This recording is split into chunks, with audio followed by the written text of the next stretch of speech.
அப்ப alpha parents என்றவங்க யாரு அப்படின்னு சொல்லி நீங்க பார்த்தீங்கள் என்றால், அ அதுக்கு சில வரைவிலக்கணங்கள் வந்து சொல்லியிருக்கிறாங்க. அல்ஃபா பேரண்ட்ஸ் வந்து ஒரு கான்ஃபிடென்ட்டாக இருக்கிறவங்க.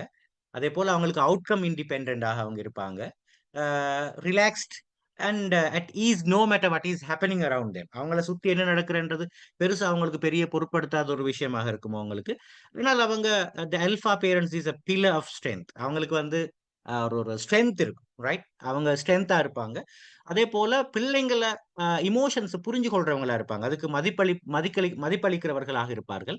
அதேபோல அவங்களுக்கு ஒரு சேஃபான ஸ்பேஸ் ஏற்படுத்திக் குடுக்கிறவர்களாக அவர்கள் இருப்பார்கள்.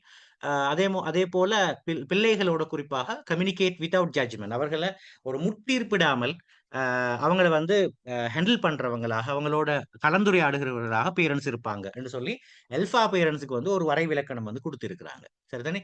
அவங்களுக்கு தன்னம்பிக்கை இருக்கும். அவுட்கம் இண்டிபெண்டன்ட்டாக இருப்பார்கள். அதேபோல நீங்க பார்த்தீங்கன்னு சொன்னால், அ ரிலாக்ஸ்டாக இருக்கிறவங்களாக இருப்பார்கள். வெளியில என்ன நடந்தாலும் அவங்க அவங்க அத டென்ஷன் ஏற்படுத்தாது. நாங்க சொல்லுவோமே இந்த அ சாதாரணமா சொல்லுவாங்கல்ல, வெளியில என்ன பிரச்சனை நடந்தாலும் அவரு கூலா இருப்பாருன்னு சொல்லுவாங்க. என்ன சிக்கல் வந்தாலும் அவர் அத நிதானமா ஹேண்டில் பண்ணுவார். அவர் வந்து அவருடைய நிதானத்தை இழக்க மாட்டார் என்று சொல்ற ஒரு மைண்ட் செட் அவருக்கு இருக்கும். அதேபோல பில்லர் ஆஃப் ஸ்ட்ரெங்த்ன்னு சொல்லி ஒரு விஷயம் போட்டிருக்கிறாங்க. அதேபோல இந்த பிள்ளைங்களுடைய எமோஷன்ஸ அண்டர்ஸ்டாண்ட் பண்ணிக் கொள்கிறவர்களாகவும், தேவைகளை புரிந்து கொள்கிறவர்களாகவும், அவங்களுக்கு ஒரு ஆனாலும் அவங்களுக்கு ஒரு சேஃப் ஸ்பேஸ் ஏற்படுத்திக் குடுக்கிறவர்களாகவும், ஒரு பாதுகாப்பான சூழ்நிலையை ஏற்படுத்திக் குடுக்கிறவர்களாகவும், அ அ பிள்ளைகள் தவறு செய்வார்கள் என்பது எங்களுக்கு சாதாரணமா தெரியும். சாதாரணமாக எல்லோரும் தவறு செய்கிறவர்கள் தான். மிஸ்டேக் பண்றவங்க தான்.